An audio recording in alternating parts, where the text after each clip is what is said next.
So I wanted to talk about referendums, in particular the EU referendum that happened last June in this country, and compare it to a current referendum that's happening in Switzerland. Um, there's two major differences. Referendums here are initiated by the government. The last one, the EU one, was obviously part of the manifesto to hopefully win votes. So it was politically motivated by the party in government at the time. So in Switzerland, referendums are initiated by individuals or organisations, or both, a combination. Sometimes also political parties start referendums. So there is a law that wants to be changed. You collect 100,000 signatures. You have to specify which law it is accurately. People sign it. The signatures get verified. And yes, and then 9 months, 18 months later, people get to vote about it. But it's the information that's being provided that is really interests me, given the fact that for the EU referendum, the information was scatty, there was scaremongering, there was lies, there's untruth from both sides, and the government sent out a 4-page leaflet which had little information.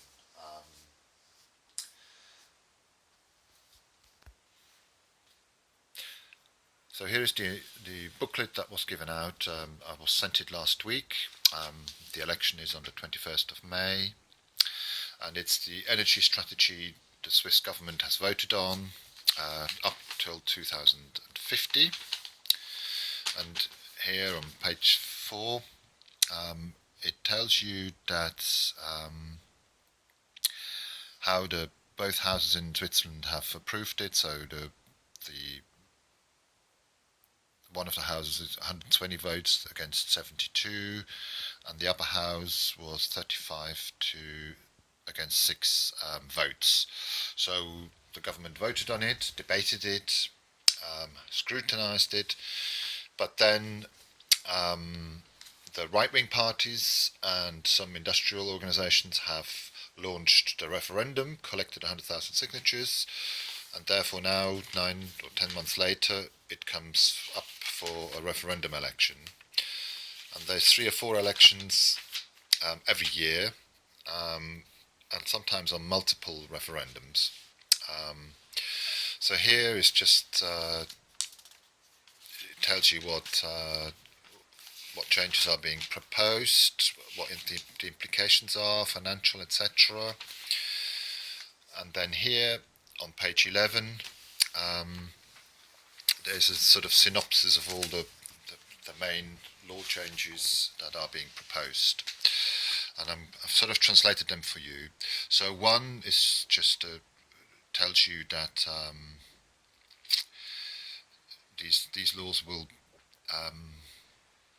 change, some by 2020 and others 2035. So the first 5 points are about saving energy and efficiency guidelines. So we go to number 2. It talks about new cars, new vehicles. From 2021, they can only emit 95 grams of CO2 per kilometre, whereas at the moment it's 130 grams of CO2 per kilometre. Then point number 3 is a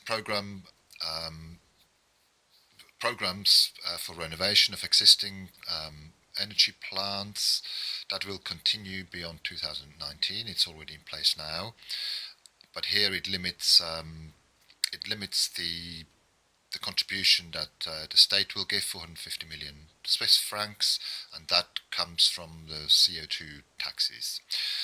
Point number 4, here we go. It says any renovation to an energy producing plant, including demolitions, are now tax deductible for up to 2 years. Point number 5, all households must have a smart meter. It doesn't give you a date, but presumably by 2035. Then from 6 onwards, it talks about renewable energy production and usage. So again, point 6 is a general guideline outlining that by 2020 and 2035 those targets have to be reached. So we go to number 7. It talks about feed-in tariff, the subsidized system of it.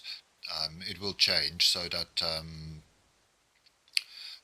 plants that produce less than one megawatt, I think there's hydro plants that produce less than 1 megawatt, will now not get subsidized anymore.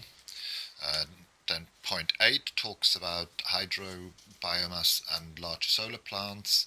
They can now apply for state investment aid, and it excludes smaller plants. Then point 9 here talks about existing hydropower plants larger than 10 megawatts can, for 5 years, claim a bonus for all self-generated power. Then point 10, here we go. Point 10, feed-in bonuses can be claimed up to 2022 only, and it says state investment aid is possible only up till 2030, so it refers to the points above.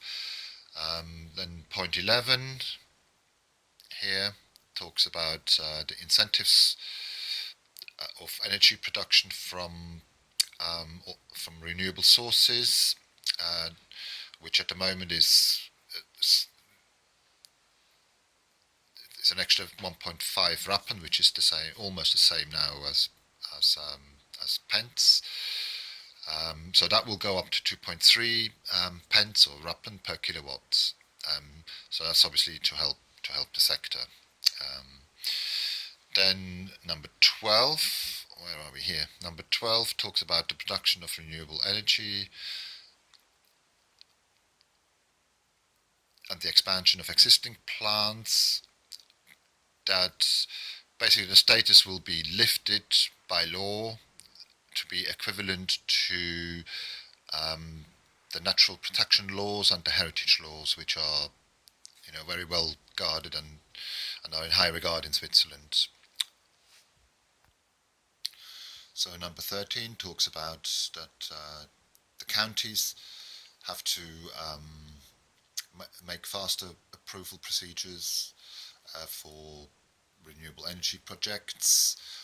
It also says that the government will only interfere or get involved in major issues and not in small issues anymore. Then 14 is an important one. It says it gives the right for people to use the energy that they produce by themselves, but also it states that you can sell it to the neighbours. You can share it with your neighbours, you can sell it to your neighbours. And then 15 is another interesting one. It says that the construction of new nuclear power plants is now forbidden. And existing ones are allowed to run as long as they're still safe.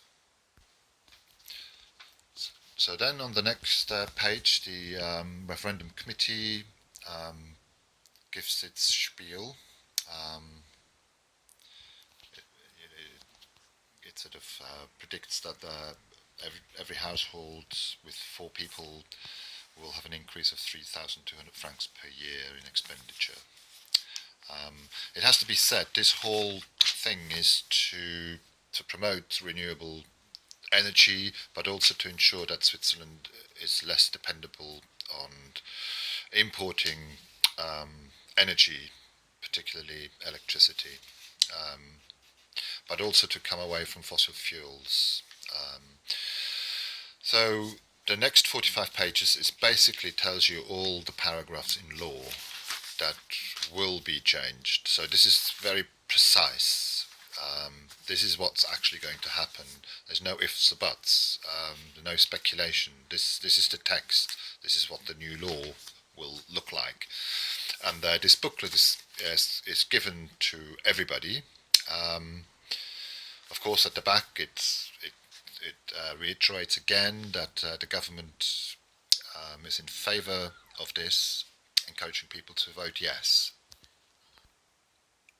Any other sources of information to do in relation to referendums are pretty similar to this country.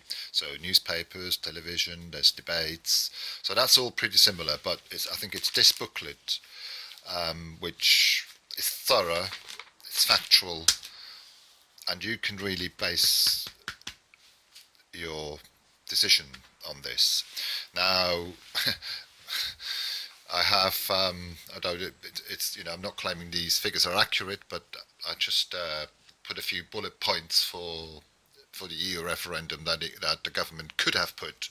So, for instance, here, point number one: we will lose 40 plus EU agencies that are based in the UK with a job loss of 20,000 and a tax fallout of £10 million per year.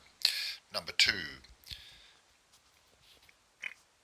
many international firms will relocate away from the UK, estimated job loss of 50,000, tax fallout of 50 million per year. Then point number three, we will need to renegotiate trade deals with 190 countries, estimated costs, including bribes, 100 billion. Point number four, due to the devaluation of the UK pound, export revenues will decrease by £80 billion per year. Well, that's the revenue, obviously. Then point five, due to the low pound sterling, trips abroad will cost 20% more, which is actual fact now. And food prices in the UK will increase by 15% by 2018. They have already increased, probably by about 10%. Then point six, it will cost an estimated 50 billion to change all 12,000 EU laws to UK law. And the legal profession are laughing, and I think they really are. And then seven, above costs will bring less independence as we are busy negotiating with less and less to bargain with, etc., etc. So yes, it is really, I feel cheated, and I think many people in this country feel cheated the way this referendum has come about. The information that was shared, the information that was provided is just abysmal, and I think it should really be declared void, null and void. I think that's